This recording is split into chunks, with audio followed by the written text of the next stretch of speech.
Regnier, here's what's on the plate today. It is that holiday cooking season, and believe it or not, that can be dangerous. A lot of accidents happen in the kitchen this time of year. We're going to show you how to prevent them with a celebrity chef. Also, I just got back from Vegas. I'm going to tell you why I was there and introduce you to something called the World Food Championships. And finally, my very favorite trainer, Erica, is here, and we're going to work off all the food that I ate in Vegas.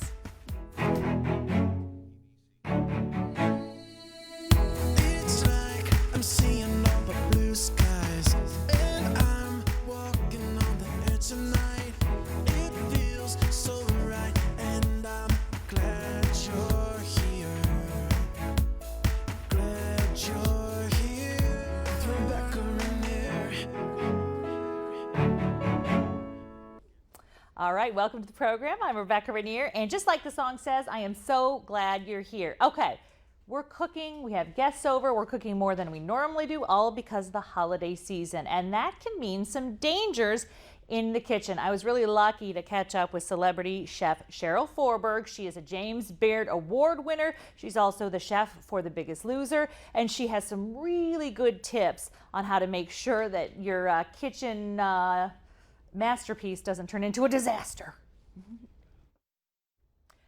All right, thank you so much, Chef Forberg, for joining us today. And what we're talking about is safety for the holidays. What specifically should we be worried about right now in this time of year? Well, good morning, Rebecca. We have found that there are 3 times as many kitchen fires on Thanksgiving and Christmas as there are throughout the rest of the year.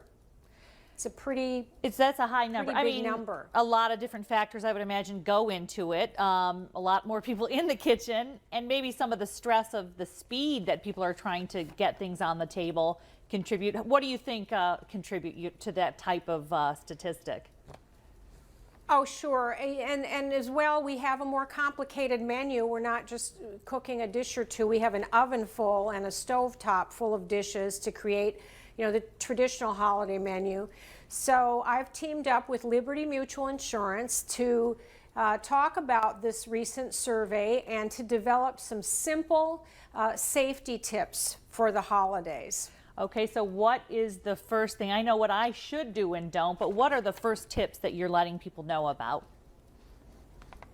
Oh, sure. The first tip is stay in the kitchen. We found an astounding number. 65% of the people that we polled said that they leave the kitchen unattended when they have something cooking on the stove or in the oven. So stay in the kitchen, and if you have to leave, turn off the burner or turn off the oven until you come back, especially at this time of the year with so many things in the oven, a house full of company. If you leave the kitchen for a minute, you might get distracted, and that 5 minutes turns into 20. So stay in the kitchen. Okay, stay in the kitchen. What about, just the surface, the environment itself? I know there's a lot more, there's linens out there. I mean, there's a lot of things out and about. How important is kind of staying organized?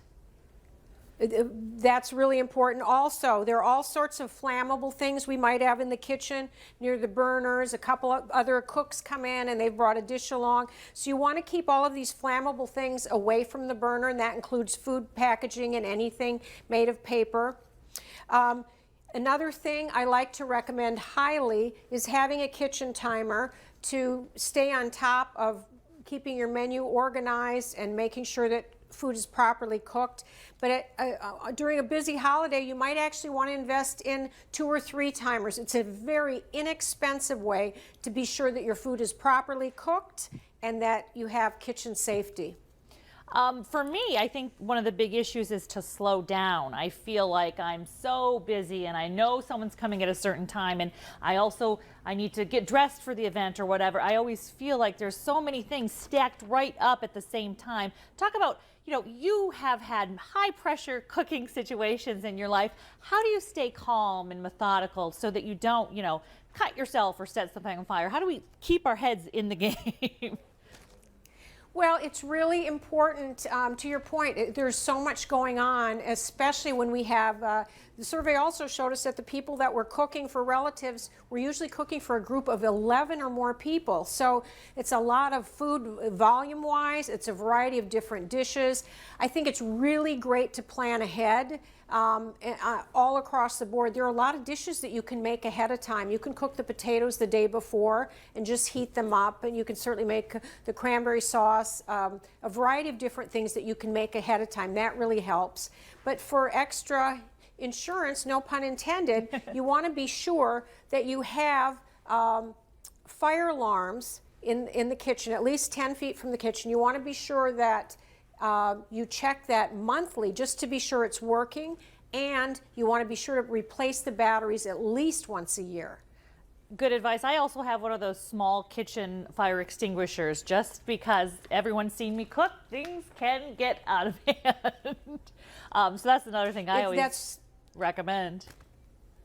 It's a great thing to have a fire extinguisher, but you need to know how to use it. If you don't, you can actually make the fire worse. So you want to be sure to have a fire extinguisher and training if you can. Having baking soda nearby is another resort that you could pour on the fire to put it out, or having a cover for your pans. And for additional safety tips, I'd like to recommend that you go to libertymutual.com/holiday-cooking. Perfect resource. Before I let you go, you work very closely with the Biggest Loser contestants. When it comes to maybe our diet plan, or let's just say our health plan when it comes to this time of year, how do you counsel people to stay on target and eat healthy during a time where stress and temptation is everywhere? Sure. Well, I always recommend getting up in the morning and having a workout. If the weather isn't cooperating, you can always do something indoors, but it's really important to have exercise the day of. Be sure you don't go to an event with a really starving. Have a glass of water or a snack first, because if you're going to someone else's house, you might not know when they're going to serve the food. And allow yourself to indulge a little bit. It is a special day. You can taste a little bit of everything, but watch your portion size. And if you overdo it, then the next day just eat a little bit less, exercise a little bit more, or both. Awesome. All right, thank you so much, Chef. And we will link to the website as well so that people can get those reminders to really have a safe and healthy holiday season. If you know me. Happy holidays to you. You too. If you know me, you've heard me say before that I use the smoke detector as a timer. 2 birds, 1 stone. I do need someone to do that for me with my little jokes. All right, I will link you to libertymutual.com for all the real, honest safety tips and good ideas. All right, when we come back, it's Vegas, baby. We're going to go to the World Food Championships.